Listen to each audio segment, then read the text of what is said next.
नमस्कार, आपण पाहताय कोकणचं नंबर 1 महा चॅनल कोकण साद लाईव्ह बातमीपत्रात आपलं स्वागत। सुरुवात करूया हेडलाईन्सना। कार दरीत कोसळून भीषण अपघात। कणकवलीत बाजारा दिवशी पाऊस आणि शॉर्ट सर्किटमुळे भीषण आग। आता पुन्हा सविस्तर बातम्या। राज्य सरकारी निमसरकारी शिक्षक शिक्षकेतर कर्मचारी समन्वय संघटना समन्वय समिती महाराष्ट्र राज्य या संघटनेच्या नेतृत्वाखाली सिंधुदुर्ग जिल्ह्यातील महाराष्ट्र राज्य माध्यमिक शाळा शिक्षक आणि शिक्षकेतर संघटना महासंघ, महाराष्ट्र राज्य शिक्षक परिषद, अध्यापक संघ, शिक्षकेतर संघटना, शिक्षक भारती, प्राथमिक शिक्षक समिती, नर्सेस फेडरेशन, तलाठी संघटना, महसूल संघटना, ITI संघटना, निदेशक संघटना या विविध संघटनांच्या वतीने विविध अनेक न्याय मागण्यांसाठी बेमुदत संप पुकारण्यात आलाय। संपामध्ये जिल्ह्यातील शिक्षक, शिक्षकेतर तसेच अनेक संघटनांचे कर्मचारी मोठ्या संख्येने सहभागी झाले। सिंधुदुर्ग जिल्हाधिकारी कार्यालयावर हा भव्य मोर्चा काढण्यात आला। यावेळी विविध संघटनांचे कर्मचारी, पदाधिकाऱ्यांनी आणि कार्यकर्ते या संपात सहभागी झाले होते।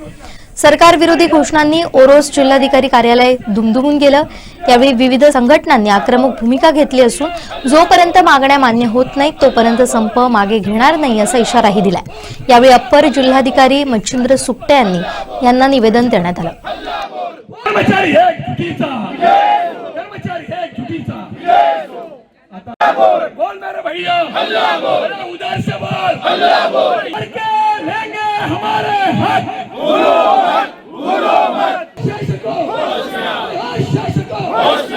समन्वय समितीचा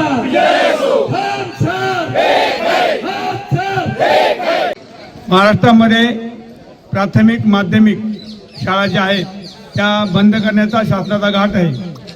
आर्थिक कायद्याप्रमाणे जर कार्यवाही केली तर कुठल्याही परिस्थितीमध्ये कर्मचारी कमी होणार नाही आहेत। इकडे आर्थिक कायदा लागू केला आहे पण आर्थिक कायद्याप्रमाणे कार्यवाही केली जात नाही। त्यामुळे मराठी शाळा तर बंद पडत आहेत, माध्यमिक शाळा बंद पडत आहेत, आस्थापना कमी केली गेली आहे।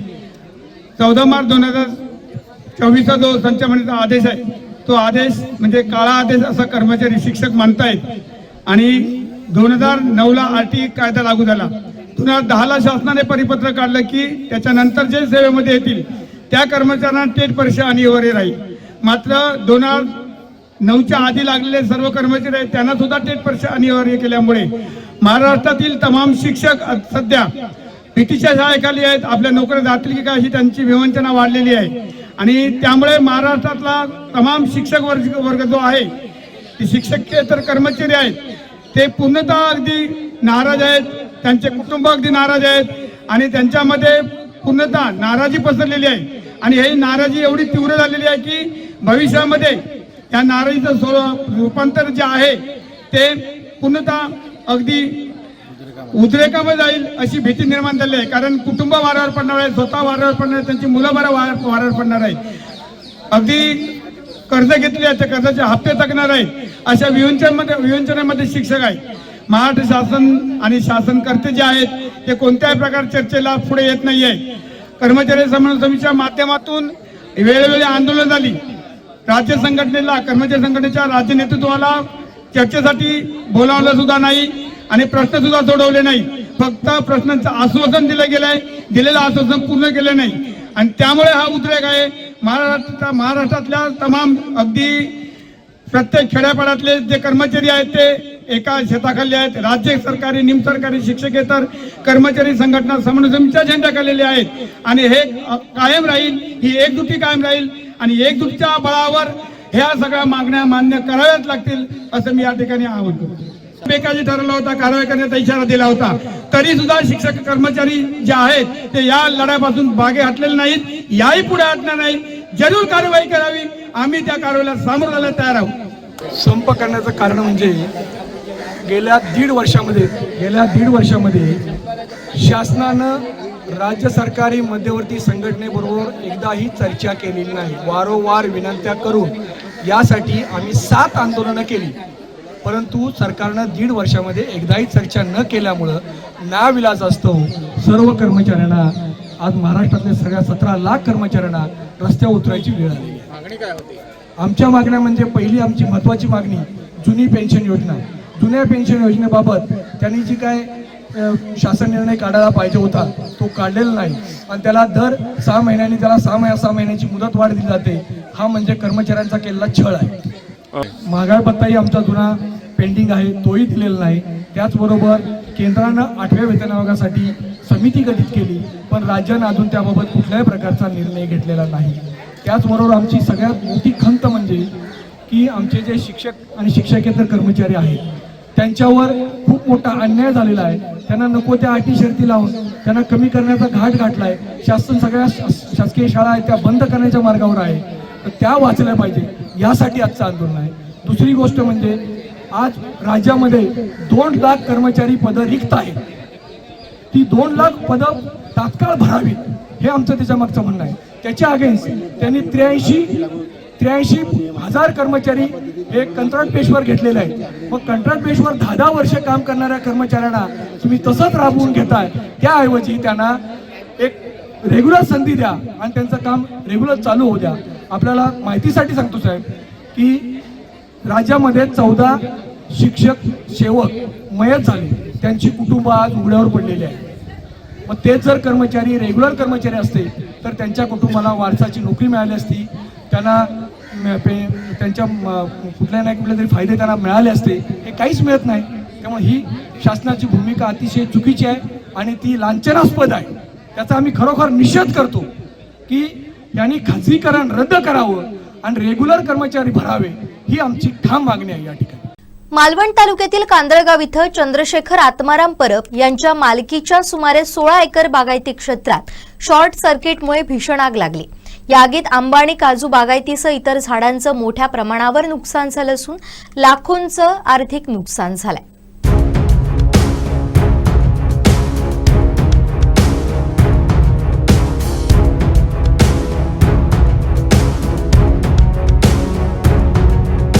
घटनेची माहिती मिळताच कांदळगावचे सरपंच रणजित परब यांनी तात्काळ घटनास्थळी धाव घेतली. आग वेगानं पसरत असल्याचं लक्ष देताच त्यांनी परिसरातील ग्रामस्थांना सतर्क केलं. त्यानंतर लगतच्या कोळम हडी गावातील ग्रामस्थांनीही घटनास्थळी धाव घेत आग विझवण्यासाठी शर्थीचे प्रयत्न सुरू केले. दरम्यान आग आटोक्यात आणण्यासाठी मालवण नगर परिषदेकडे अग्निशमन बंब मागवण्यात आला होता. मात्र बंब नादुरुस्त असल्याचं सांगण्यात आल्यानं ग्रामस्थांनी तीव्र नाराजी व्यक्त केली. अखेर स्थानिकांच्या मदतीवरच आग नियंत्रणात आणण्याची वेळ आली. या बागेत सुमारे 550 आंबा कलम, 150 काजू कलम, 50 नारळाची झाडं तसेच सुमारे 50 झाडांचा समावेश होता. विशेष म्हणजे ही घटना ऐन आंबा काढणीच्या हंगामात घडल्यानं परब कुटुंबियांना मोठा आर्थिक फटका बसलाय. याशिवाय सुमारे 200 मीटर लांबीची पाण्याची पाईपलाईन देखील आगीत जळून खाक झाली आहे. चंद्रशेखर परब हे मुंबईत इथं वास्तव्यास असून त्यांनी बागेची देखभाल दिलीप पांडुरंग साळकर यांच्याकडे सोपवली आहे. आगीला विझवण्यासाठी दिलीप साळकर यांच्यासह सरपंच रणजित परब, प्रमोद कांडरकर, साक्षी कांडरकर, बाबू सुर्वे, तुषार साळकर, नागेश साळकर, राजन साळकर, बापू गावकर आणि इतर ग्रामस्थांनी अखेर आग आटोक्यात आणण्यात यश मिळवलं. दरम्यान एप्रिल आणि मे महिन्यात उष्णतेमुळे आगीच्या घटनांमध्ये वाढ होत असते. अशा काळात अग्निशमन यंत्रणा सज्ज असणं अत्यावश्यक असताना नगर परिषदेचा बंब नादुरुस्त असल्याची बाब गंभीर असून याकडे तातडीनं लक्ष देण्याची मागणी ग्रामस्थांकडून करण्यात येते.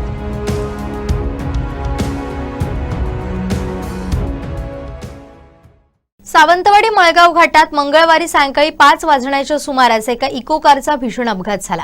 धार्मिक सोहळा आटपून परतणाऱ्या शहरातील शिरसाट कुटुंबाची कार थेट दरीत कोसळल्यानं गाडीचं मोठं नुकसान झालं. यामध्ये 7 जण जखमी झाल्याची प्राथमिक माहिती समोर आली आहे. घाटातील वळणावर समोरून येणाऱ्या वाहनाला धडक बसून चालकाचा गाडीवरील ताबा सुटल्यानं ही घटना घडली. दैव बलवत्तर म्हणून सुदैवानं यात मोठी हानी झाली नसली तरी झाडावरील मधमाशांनी हल्ला चढवल्यानं काही जण जखमी झाले.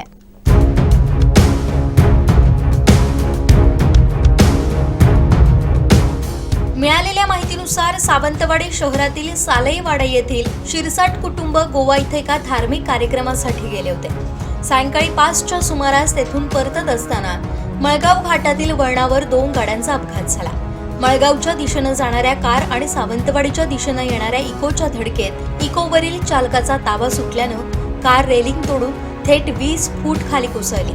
यातच झाडावर गाडी आदळल्यानं गांजील माशांचं मोहोळ उठून अपघातग्रस्तांसह अनेक जण जखमी झाले. केवळ दैव बलवत्तर म्हणून जीवितहानी झाली नाही, मात्र गाडीतील प्रवाशांना गंभीर इजा झाल्या. गाडीतील रजत मंगेश शिरसाट वय 68, श्रीधर रंजन शिरसाट वय 30, जयश्री विश्वनाथ शिरसाट वय 65, हर्ष महेश शिरसाट वय 18, उमा मंगेश शिरसाट वय 56, मंगेश महेश शिरसाट वय 60, रंजन शिरसाट वय 63 हे सर्व सावंतवाडी सालेवाडा येथील 7 प्रवासी जखमी झाले. दैव बलवत्तर म्हणून त्या अपघातात बालबाल बचावले. घटनास्थळी गाडी कोसळल्यानंतर गांजेल माशांनी हल्ला केल्यानं काहींना इजा पोहोचली आहे. अपघात घडल्यानंतर स्थानिक युवक आणि सामाजिक कार्यकर्त्यांनी तात्काळ घटनास्थळी धाव घेतली. बचाव कार्य सुरू असताना झाडावरील मधमाशांचं पोळ चाळवलं. मधमाशांनी हल्ला चढवलेला असतानाही स्वतःच्या जीवाची पर्वा न करता मदतीला धावलेल्या युवकांनी जखमींना बाहेर काढण्याचं काम सुरूच ठेवलं. या भीषण अपघातानंतर सामाजिक कार्यकर्ते रवी जाधव, मायकल डिसोजा, विशाल बांदेकर, राजू राहुल, मनोज नार्वेकर, नारायण चव्हाण, बाळा नार्वेकर, शुभम कळसुलकर, सुधीर जडिये, सचिन हरमलकर, राजू परब, गणेश पेडणेकर आदींनी युद्ध पातळीवर मदत कार्य केलं. जखमींना 108 रुग्णवाहिकेच्या मदतीनं तातडीनं सावंतवाडी उपजिल्हा रुग्णालयात अधिक उपचारासाठी दाखल करण्यात आलं. जखमींवर उपचार सुरू आहेत. अपघाताची माहिती मिळताच घटनास्थळी पोलीस दाखल झाले असून पंचनामा सुरू आहे. अधिक तपास पोलीस उपनिरीक्षक लोहकरे, सुरेश पाटील, शिंगाडे, संभाजी पाटील, मोरबाळे आदी करतायत.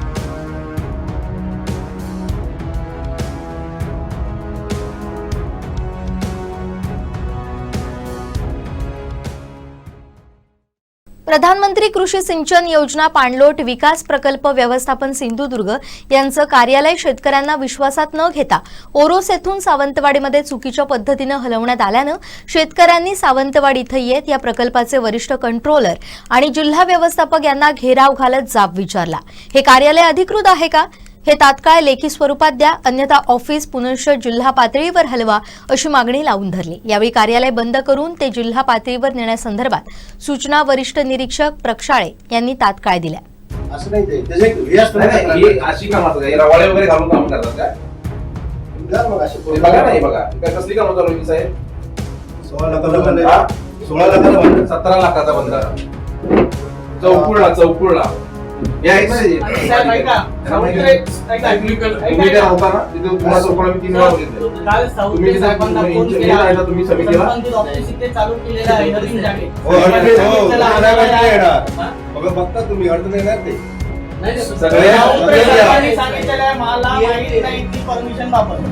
सर्वे करायला तुम्ही 10 वेळा चौकुळमध्ये आला. मला कामानिमित्त तुम्हाला वेळ नसल्यामुळे मी तुम्हाला विचारलं नाही. आणि ज्या दिवशी मी प्रत्यक्ष तिथे पाहणी करायला गेलो, माझी दिशाभूल केली नाही, ते दुसऱ्या कॉन्ट्रॅक्टरचं काम आहे म्हणून स्थानिकाचं काम. तुमच्याशी बोलणं तुम्हीच प्रमुख आहात ना. कोणाला ठेका द्यायचा कामाचा, कोणाला हँडल करायचं सगळं तुम्ही करता. काय सांगता हो पडद्या मागचे कलाकार तुम्ही जा. तुम्हाला ज्याला वाटतं कामं देतात. हो एका ठेकेदाराला किती कामं देतात? एका ठेकेदाराला किती काम आहे? हो तुमचे सगळे ठेकेदार फिक्स तुमचे सगळे. माझ्याकडे टक्केवारीचा प्रश्न आहे. टक्केवारी असली तर मी यातले 8-10 महिन्यात काय काय झालं हे आम्हाला सगळं माहिती आहे. मागच्या महिन्यात मार्च मध्ये हे बघा हे लक्षात घे साहेब.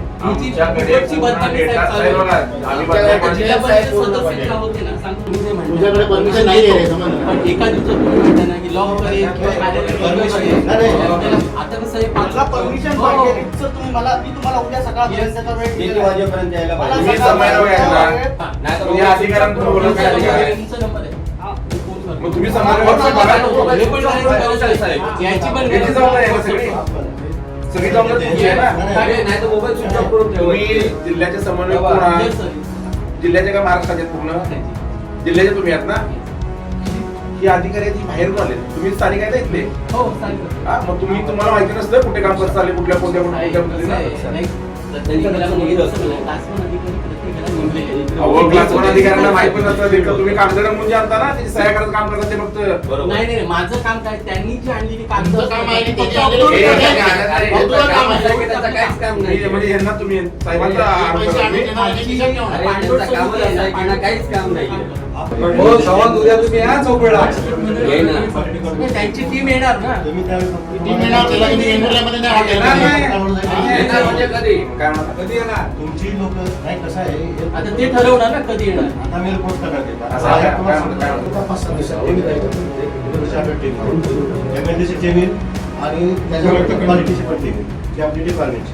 नाही, टीम येणारी ही पारदर्शक पाहिजे मॅनेजर नको हे पण तितकंच करायचं आहे त्यासाठी तुम्ही काय करा मला तिथं जसं काम झालं तसं मला करता येईल. हो तुम्ही साहेब नाही, नाही, आता दुसऱ्या पुढे या का? तुम्ही काय करायचं माहिती आहे का हे घटनेला तुमच्याकडे पुरावा पण आहे तसं आता तुम्हाला काय म्हणजे काम पूर्ण झालं टीम मॅनेज झाली तर काय करायचं बरोबर आहे तर त्याच्यात तुम्ही खाली कोर काढून आम्हाला टेस्ट टाकून द्या जसं ते उघडत आहेत आपल्याला 15 मीटरमध्ये 3 ठिकाणी आपण उघडतो 5 मीटर ते आम्हाला कळलं ना उघडल्यानंतर आणि तक्रार आल्यावर काहीतरी बाहेर 4-5 मीटर आपल्याला उघडावंच लागतो ते कळलं ना काय असेल ते. ठीक आहे ना. हा, आणि जर असं अगोदर झालं तसं सांगा तिथं त्या ठिकाणची प्रकल्प आपल्याला सगळी बिलच ठेवलं आता बिलं काढून झाली नाही नाही नाही 2 महिने बिलं झाले काढून टाकायचं. अरे, बिलं पोहोचली आम्हाला आहे. बिलं पैसे खाऊन झाले, blacklist पाहिजे. नाही ते होणार की ते संबंधित जे ठेकेदार आहेत त्यांची नावं देतो तुम्हाला चौकीमध्ये ते आणि जरी पूर्ण बिलं blacklist झालेली करायची. ती जबाबदारी मी यांना recovery देतो. बस. इंगोले मॅडम मध्ये तेच करतात ना ब्लॅकलिस्ट का तुम्हाला तुमच्याकडे अधिकार आहेत ते मग तुमच्या इथे blacklist होणार ते. प्रपोजल असा म्हणून ते जिल्हा इंचार्ज आहे, पुणे जिल्ह्याचे आणि ते आम्हाला कळतं की बाबा असंच झालंय आपण सिद्ध पण करू ना ते कागदपत्री ते त्यांना ब्लॅकलिस्ट कोण करते कोणाचं नाही ते प्रपोजल पाठवलं आमच्याकडे ते ब्लॅकलिस्ट करून आणि संबंधित जी कामं झाली ती बघा साहेब, ती कामं त्यांना परत तरी करायला लागणार, सरकारला पैसे ते परत आले पाहिजे रिकव्हरी लावा. ते रजिस्ट्रेशन आहे ना Blacklist त्यांनी दिलंय. केलं ते रजिस्ट्रेशन त्यांनी दिलंय. त्याला नोटीस जाते की आता आम्ही याच्यावर तेवढी बोला, तुम्ही करणार ती रिकव्हरी संबंधित जी कमिटी आहे ती कमिटी रिकव्हर करते पार्टिसिपेट कमिटी प्रपोजल देते की कामं परत करावी किंवा पैसे रिकव्हर करावे ती देते कामं तुमच्या गावात आहेत ते वाटतं ठेवणार. चौकशीमध्ये शेतकऱ्याला फायदा होऊन दे आणि चांगली चांगली कामं होऊन दे काय म्हणतो आता हे झालं तुमचा विषय हे तर आपल्याला तुम्ही जे म्हणतात तसं आम्ही चौकशी लावते ऍक्च्युअल पण चौकशी लागेल आता 8-10 दिवसांनी ते लोक येतील 7-8 दिवसांनी आणि ती पुण्याचे लोक आहेत त्यांना दिले त्यांना आम्ही काम वाटून दिले ते जिल्ह्यात फिरतात ते त्यांचा वेळ घेतो तुम्हाला 2-3 दिवसात तुम्हाला कळतं ना ते स्क्वॉड तुमच्या अंडर असतं. व्हॉट्सअप नंबर टाकून तुमच्या अंडर असतं स्पॉट कॉन्टॅक्ट कोणाला करायचा हा? त्यानंतर तुम्हाला संपर्क होणार तुमच्याशी करायचा मला फोन करा साहेबांचा फोन मला फोन करा आणि सावत्र साहेब दोघांना फोन करा तुम्ही सावंतचं काय अहो सावंत साहेबांना फोनच लागेल कमिशन काय सावंत कमिशन घ्यायला बसला. आम्हाला कमिशन घ्यायला. मला मी कसं मला पण माहिती आहे गावडे साहेब, जोपर्यंत समोरचा व्यक्ती मला सांगत नाही तोपर्यंत allegation करत नाही. समोरचं सांगत ठीक आहे नाही तुम्ही काय करा मी किती वेळा येऊन गावाला साहेब? ना, त्याला नागडा करून बाकी तुमच्या कामावर बरोबर आहे अरे साहजिक आहे. नाही मी किती वेळा येऊन गेलो ऑफिसला साहेब तिकडच्या ऑफिसला त्यांच्या- साहेबांनी सांगितलं नाही तुम्हाला दिनेश गावडे येऊन गेले म्हणून दोनदा सांगितलं. मग तुम्ही काय मला कॉन्टॅक्ट सिंधुदुर्गातील सह्याद्री पट्ट्यात दुर्मिळ स्लेंडर लॉरीस अर्थात वनमानवाचं दर्शन घडलंय.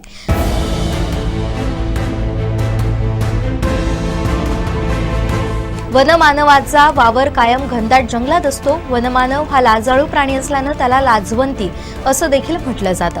मुळात याला पहिल्यांदा पाहिल्यानंतर माणसाचं लहान बाळ आहे असाच काहीसा भास होतो. सह्याद्रीच्या घनदाट जंगलात नुकतेच काही प्राणी अभ्यासक जंगल सफारी करत असताना त्यांच्या कॅमेऱ्यामध्ये हा वनमानव कैद झाला. अति पावसाच्या प्रदेशामध्ये वनमानवाचं दर्शन होत असतं.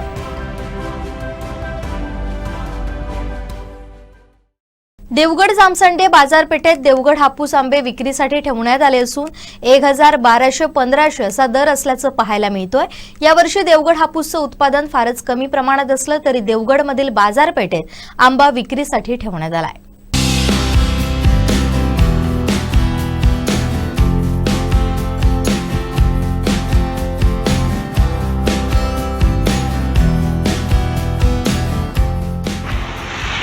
आता आपण देवगडमध्ये आलो आहोत. देवगडमध्ये ठिकठिकाणी आंबे जे आहेत ते आपल्याला विक्रीसाठी ठेवलेले पाहायला मिळत आहेत. आपण आता त्यांच्याकडून जाणून घेऊया कशा प्रकारे रेट आहे या आंब्यांचा या वर्षीच्या. कसा आहे रेट, काय सांगाल? हे 15 रुपये डझन आहेत. हां, हे 1200 रुपये. हे वाले 1000. अशा प्रकारे 1000, 1500 आणि 1200 अशा रेटनुसार हे आंबे या ठिकाणी विक्रीसाठी ठेवलेले आहेत देवगडमध्ये. देवगड हापूस यावर्षी जरा सीझन कमी असल्यामुळे आपल्याला आंबे कमी प्रमाणात पाहायला मिळत आहेत देवगडमध्ये. तरी देखील विक्रेत्यांनी या ठिकाणी विक्रीसाठी हापूस आंबे ठेवलेले पाहायला मिळत आहेत.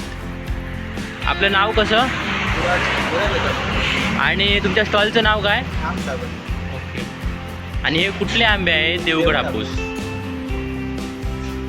देवगड हापूस आहेत, आपण पाहू शकता.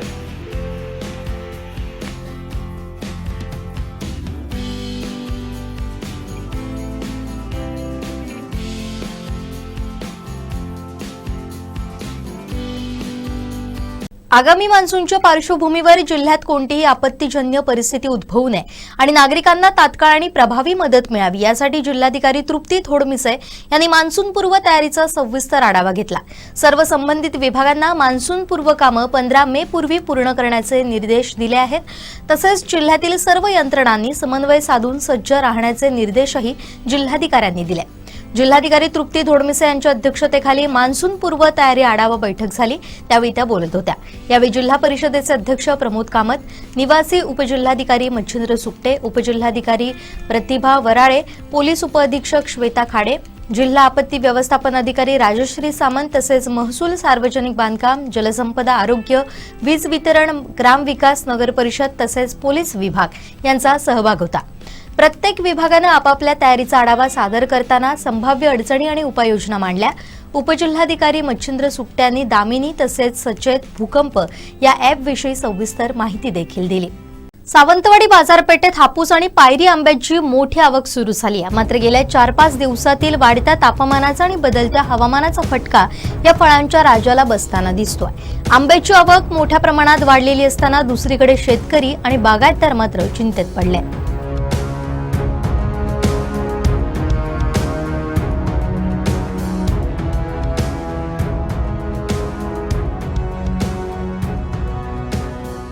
मुक्काम तालुका वेंगुर्ला, जिल्हा सिंधुदुर्ग.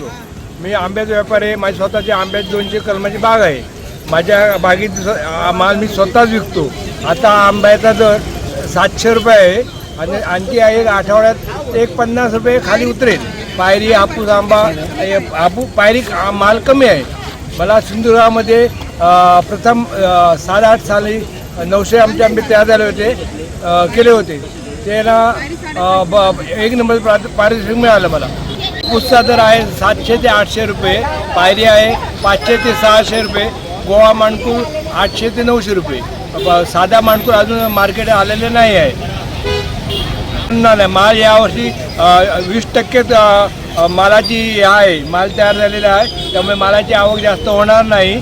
तरी एक 50 रुपये ते 100 रुपये दर खाली होतील. वेंगुर्ला वगैरे आज सध्या मार्केटमध्ये 600-700 रुपयांचा दर आहे. पायरीचा 500-550 असं कमी आहे.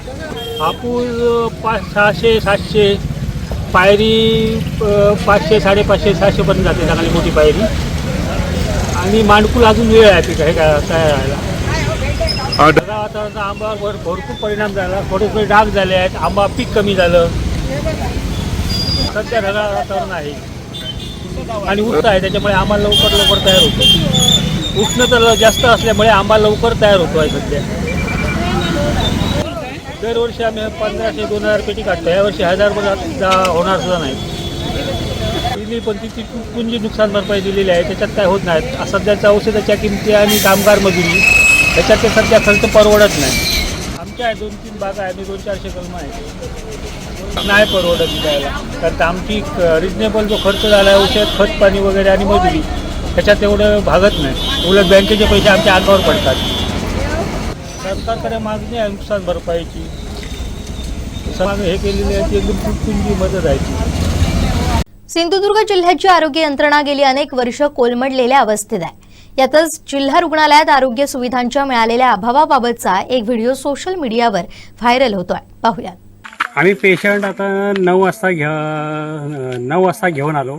9 वाजल्यापासून 1 तासामध्ये त्यांनी ECG करायचं म्हणून सांगितलं. ECG तर त्यांनी केला नाही. काय त्यांनी कागदोपत्री सगळं पेपरवर्क फक्त केलं आणि CT स्कॅन करावं लागेल म्हणून सांगितलं. तर CT स्कॅन मग म्हणायला लागले की 4 वाजता, आजच 4 वाजता आमची CT स्कॅन मशीन बंद झाली आणि चक्क म्हणजे कॅज्युअल्टी विभाग असून ह्या कॅज्युअल्टी विभागामध्ये ते चक्क असं सांगतात की साहेब तो अजून 2 दिवस तरी ते होणार नाही. काय तर तुम्ही एकतर हे आमचं जिल्हा रुग्णालय ओरोसचं मोठं आहे, तर आम्ही खालच्या हॉस्पिटलला तुम्हाला रेफर करू शकत नाही. तुम्ही प्रायव्हेट करणार तर आम्ही तुम्हाला ॲम्ब्युलन्स आमची नाही देणार. आम्ही ह्याला म्हणजे तुम्ही सरकारी हॉस्पिटलला नेणार तर हे आहे. तर ते म्हणतात कणकवली आमचं ओरोस हॉस्पिटलपेक्षा कणकवली हे म्हणजे खालच्या याचं हे आहे. काय उच्च दर्जाचं नाही, खालच्या दर्जाचं आहे. काय तर आम्ही तिकडे तुम्हाला नाही पाठवू शकत ॲम्ब्युलन्स देऊन. काय तर मग आम्ही तिथे चौकशी केली तर ते कळलं की कणकवलीला त्यांचं CT स्कॅन चालू आहे. काय मग पाटील साहेबांना जेव्हा भाच्याने माझ्या फोन केला त्यावेळेला त्यांनी सांगितलं की हां कणकवलीला चालू आहे, मग तुम्ही तिथे नेऊ शकता, ते देऊ शकतात तुम्हाला ॲम्ब्युलन्स. पण इथले हे सगळे जे म्हणजे शिकाऊ डॉक्टर आहेत हे नातेवाईकांना म्हणजे चुकीचं सगळं गाईडलाईन करतात. काय मग अशा वेळेला म्हणजे त्यांनी म्हणजे नातेवाईकांनी म्हणजे रात्रीच्या वेळेला आणि अपघात विभागासारख्या ठिकाणी ह्या व्यवस्था जर म्हणजे चालू स्थितीत नाही आहेत तर हे योग्य नाही आहे ना त्याच्यासाठी. आणि सिनियर डॉक्टर इथे कोण हे नाहीच आहेत. म्हणजे जे म्हणायला पाहिजे की बाबा मुख्य डॉक्टर असायला पाहिजे त्यांची इथे नियुक्ती नाहीच झालेली आहे.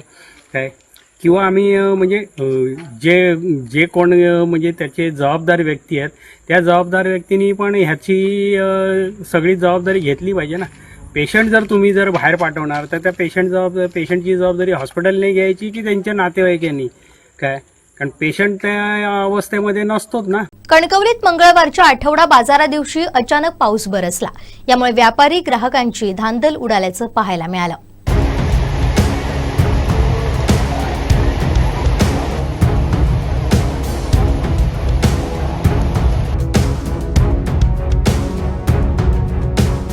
पावसामुळे आम्ही छत्री वगैरे काय आणलेली नव्हती.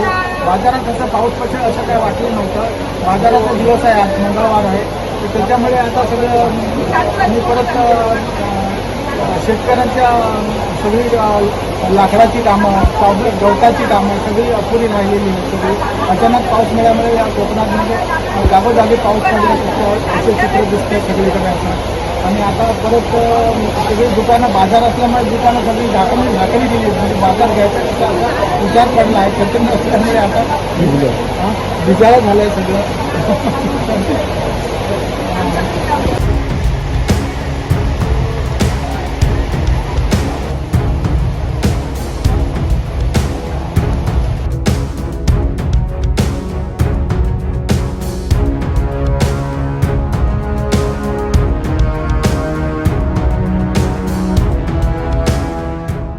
कणकवलीत अचानकपणे पावसाला सुरुवात झाली आहे. हवामान खात्याने अंदाज वर्तवला होता की पाऊस पडण्याची शक्यता आहे. आपण बघतोय की महामार्गावर देखील आता पावसाच्या शरीरात तसेच कणकवली शहरात देखील आज मंगळवारचा बाजार आहे. बाजाराच्या दिवशी बघतोय आपण हा पाऊस पडतो आणि पावसामुळे व्यापाऱ्यांची असेल इथे नागरिकांची असेल दाणादाण उडत आहे. प्रत्येकजण आपला जो व्यापाराचा व्यवसाय आहे तो झाकत आहे. ताडपत्री असेल छत्री असेल झाकत आहेत. नागरिक देखील छत्री घेऊन उभं राहिले दिसत. अचानक पडलेल्या या पावसामुळे हवेमध्ये गारवा निर्माण झालेला आहे. पण शेतकरी असतील त्यांच्यामध्ये काजू आंबा पीक असेल त्यांना आता कुठेतरी फटका बसण्याची शक्यता आहे. आणि आपण बघतोय की या मंगळवारच्या बाजार दिवशी जे आलेले गावागावातून खरेदी करण्यासाठी आलेले जे आहेत नागरिक आहेत ते त्यांची दाणा उडवलेली आहे. छत्री घेऊन ते उभे आहेत. काही ठिकाणी जे म्हणजे ओसरी घेऊन काही ठिकाणी ओसरी थांबलेले आहेत. अशाच पद्धतीचं वातावरण आहे. बघतोय की संपूर्ण जे बाजारामध्ये जे रोज दरवेळी मंगळवारी व्यापारी येतात आणि विविध प्रकारचे कडधान्य गावठी बाजार वगैरे घेऊन येतात आणि फळे वगैरे असतात, भाजीपाला असतो. मोठ्या प्रमाणात उलाढाल या बाजारामध्ये होते आणि पावसामुळे ही दाणादाण मोठ्या प्रमाणात उडालेली आहे सगळ्यांचीच. बघतोय की सर्वच जे आता हे पावसामुळे थोडंसं एक थंड आलेलं आहे वातावरणाचं, गारवा एकंदरीत निर्माण झालेलं आहे. हवामान खात्याने आज अंदाज वर्तवला होता की पाऊस येण्याचा अंदाज देखील वर्तवला होता आणि त्याच अनुषंगाने आपण बघतोय की आता ह्या मोठ्या पावसाच्या सरी बरसत आहेत. आपण बघतोय की सकाळपासूनच विजांचा लखलखाट होता, ढगांचा गडगडाट, दिवस वातावरण ढगाळ होतं आणि एकंदरीत ढगाळ वातावरण आहे आणि दिवसभर असं राहील असा अंदाज होता आणि आत्ता बऱ्यापैकी मोठ्या पावसाला सुरुवात झालेली आहे आणि सर्वच जे व्यापारी आहेत त्यांनी आपली दुकानं देखील बंद केलेली आहेत. काही दुकानं आणि काही पावसाच्या सरीमुळे व्यापाऱ्यांमध्ये दाणादार दिसत आहे. एकंदरीत मोठं नुकसान होण्याची देखील शक्यता आहे कारण धावपळ सुरू आहे, व्यापाऱ्यांची धावपळ आपल्याला बाजारामध्ये दिसते. त्यामुळे एकंदरीत शेतकरी तिथे देखील नुकसान होण्याची शक्यता एकंदरीत वर्तवली. पण हवेमध्ये गारवा निर्माण झालेला आपल्याला दिसत आहे. कॅमेरामॅन साहिल बागवेसह उमेश बुतडे, कोकण साध्या कणकवली. सावरवाड तिठा ते वराड रस्त्याच्या निकृष्ट आणि रखडलेल्या कामामुळे ग्रामस्थांचा संताप अनावर झाला. आता आंदोलनाचा इशारा देण्यात आलाय.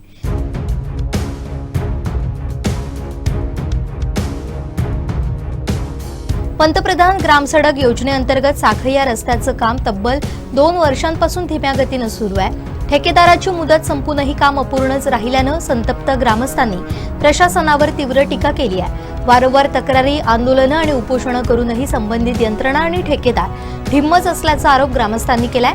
रस्त्याचं काम निकृष्ट दर्जाचं होत असल्यानं नागरिकांच्या जीवाशी खेळ सुरू असल्याची भावनाही व्यक्त होतीये.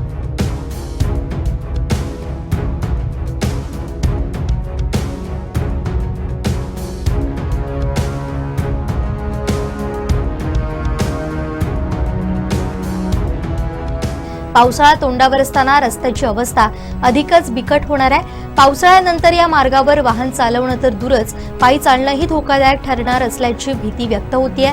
संभाव्य अपघातांसाठी प्रशासनाला जबाबदार धरलं जाईल असा इशारा देण्यात आलाय.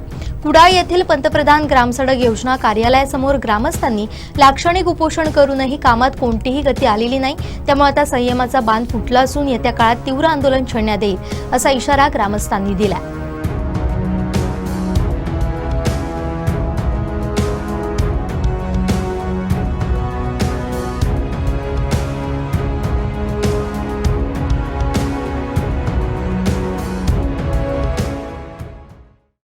शेवटी ठळक घडामोडी पुन्हा एकदा. कार दरीत कोसळून भीषण अपघात.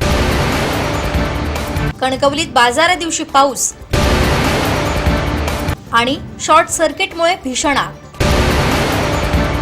बातमीपत्रात वेळ झाली इथेच थांबण्याची. पाहत राहा कोकणचं नंबर 1 महा चॅनल कोकण साध लाईव्ह. धन्यवाद.